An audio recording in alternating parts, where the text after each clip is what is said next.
Assalamualaikum warahmatullahi wabarakatuh.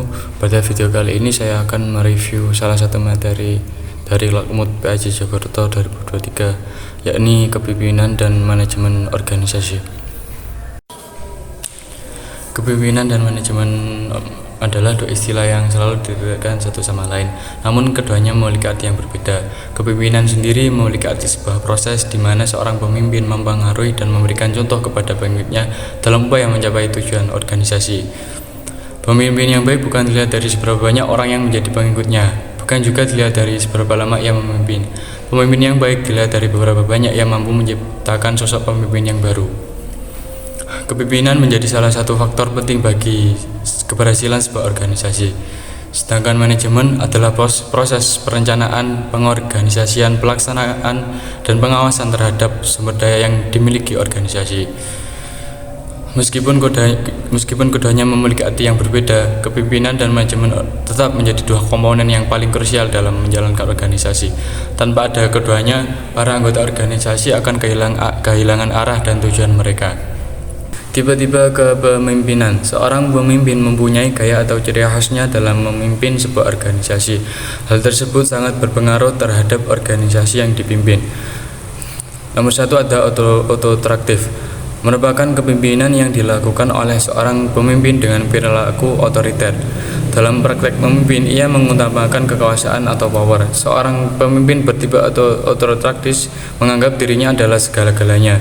Egonya kokoh, menyatakan bahwa dirinya adalah pusat kekuasaan dan kewenangan sehingga ia berhak menjadikan anak buah sesuai dengan kehendaknya.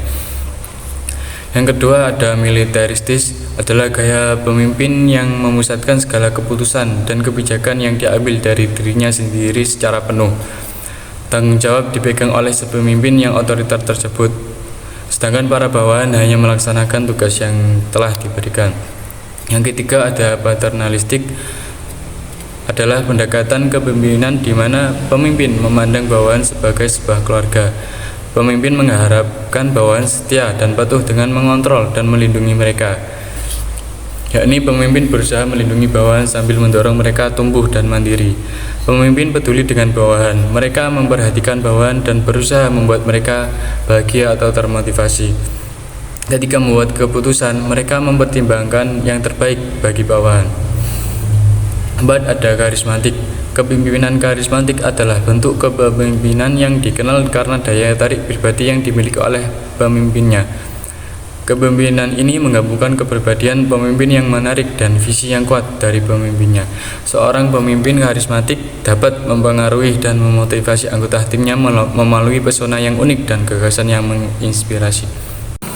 5. Demokratis. Kepemimpinan demokratis juga dikenal sebagai kepemimpinan partisipatif atau kepemimpinan bersama. Adalah gaya kepemimpinan yang melibatkan anggota kelompok dalam proses pengambilan keputusan.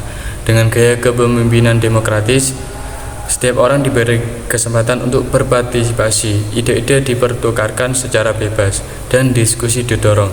Meskipun proses ini cenderung berfokus pada kesetaraan kelompok dan aliran ide yang bebas, pemimpin yang demokratis tetap ada untuk memberikan bimbingan dan kontrol.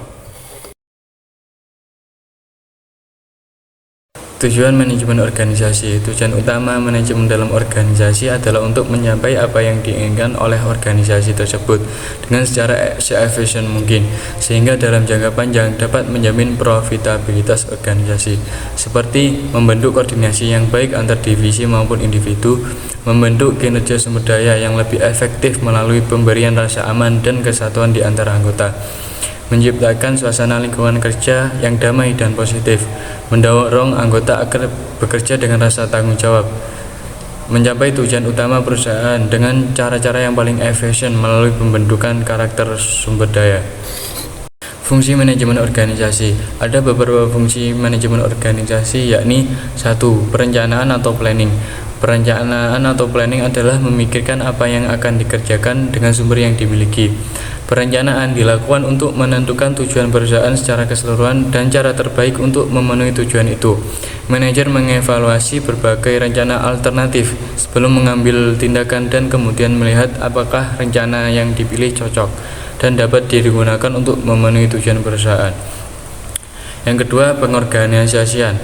Pengorganisasian dilakukan dengan tujuan membagi satu kegiatan besar menjadi kegiatan-kegiatan yang lebih kecil. Pengorganisasian mempermudah manajer dalam melakukan pengawasan dan menentukan orang yang dibutuhkan untuk melaksanakan tugas-tugas yang telah dibagi.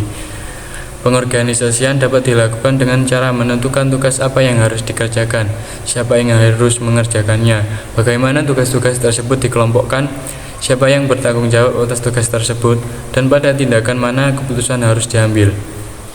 3. Pengarahan. Pengarahan adalah suatu tindakan untuk mengusahakan agar semua anggota kelompok berusaha dapat mencapai sasaran sesuai dengan perencanaan manajer. Sekian dari saya, kurang lebihnya mohon maaf. Wassalamualaikum warahmatullahi wabarakatuh.